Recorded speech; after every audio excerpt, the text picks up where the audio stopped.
Prinsip rukun negara merupakan prinsip yang harus diamalkan oleh setiap warga negara Malaysia tanpa mengira tempat dan masa.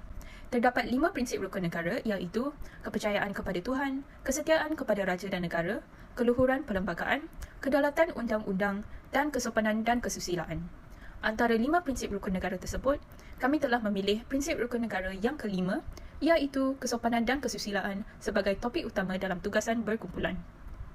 Cita-cita rukun negara terhadap prinsip tersebut adalah untuk mencapai perpaduan yang lebih erat dalam kalangan masyarakat kerana Malaysia merupakan sebuah negara yang mempunyai rakyat majmuk dari pelbagai latar belakang, budaya serta kaum. Oleh itu, semangat perpaduan dalam kalangan rakyat Malaysia adalah penting untuk membentuk sebuah masyarakat dan negara yang harmoni. Selamat pagi. Hai, Selamat pagi, boleh saya menemui buah anda? boleh tapi tentang apa? Dalam video ini, kami berada di Taylor's University untuk mengadakan eksperimen sosial dan menemu bual rakyat Malaysia yang muda untuk mengetahui apakah fahaman dan persepsi mereka tentang rukun negara kelima, kesopanan dan kesusilaan. Mari kita dengar jawapan mereka. Hai, bolehkah awak memperkenalkan diri anda? Ya, nama saya Andy. Arfahani. Glenn. Roxanne, saya Asha.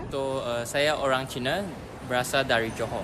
Saya seorang Cina yang berasal dari KL. Saya dari Klang dan saya orang India. Dari Sabah, orang Sino Karazan. Putrajaya dan saya seorang Melayu. Okey, jadi apakah pendapat anda tentang rukun negara kelima iaitu kesopanan dan kesusilaan?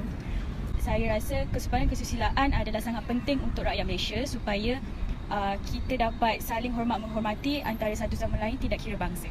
Rukun negara adalah tentang bersopan santun kepada orang lain, menghormati dan sedang mengenai perkataan dan perlakuan anda. Kesopanan dan kesusilaan merupakan nilai penting yang menegakkan hormat dalam masyarakat kita, Malaysia, kerana ia menggalakkan harmoni dalam masyarakat majmuk kita. Apakah bentuk umum rasisme yang terdapat dalam Malaysia? Saya rasa isu ini telah lebih baik sekarang berbanding dengan masa yang lalu. Tapi kadang-kadang masih ada orang yang melakukan sesuatu yang boleh mengganggu budaya lain. Disebabkan mereka kurang pengetahuan. Sebagai contoh, menganggap tingkah laku seseorang berdasarkan kaum mereka seperti menganggap semua orang Malaysia dari sesetengah kaum malas. Bagi pendapat saya, apa yang saya selalu saksikan adalah rakyat Malaysia tidak kira bangsa. Mereka sangat suka untuk memilih kasih dengan bangsa lain terhadap bangsa mereka sendiri. Pernahkah anda mengalami sentimen perkauman? Tidak silap saya sebab tu saya berada di universiti untuk Cause Foundation. Seorang lecturer telah hendak mengendahkan saya punya jawapan untuk soalannya dan memilih kawan saya yang sama bangsa dengan lecturer pensyarah tersebut. Ada, bukan saya tapi sepupu saya. Dia menerima sebuah jam launching sebagai hadiah. Kamu tahu tak, menerima jam launching sebagai hadiah akan membawa nasib malang. Ya ke? Ya, kerana dalam budaya Cina kan, kataan menghadiahkan jam launching, Song Zhong, ia bersama dengan bunyi Song Zhong yang bermaksud menghantar pergi seseorang yang telah meninggal dunia. Iya, bagi saya orang Sabahan. So, orang KL lah, orang suka membuat bergurau lah. Yang orang Sabah ni tinggal di atas pokok. Kami pun ada mall, ada saya pun ada rumah. Jadi bagaimanakah perasaan anda apabila benda itu berlaku? Perasaan saya semasa itu, saya berasa sangat malu dan juga hilang kata kerana saya tidak sangka yang orang-orang yang berfikiran seperti itu wujud lagi di Malaysia. Saya rasa macam susah lah. Saya tidak berasa apa-apa, tapi ibu saudara saya berasa sedikit terasa hati kerana dia seorang yang kurafat. Adakah anda rasa mungkin anda pernah bercakap atau melakukan sesuatu yang mengakibatkan seseorang berasa tidak selesa?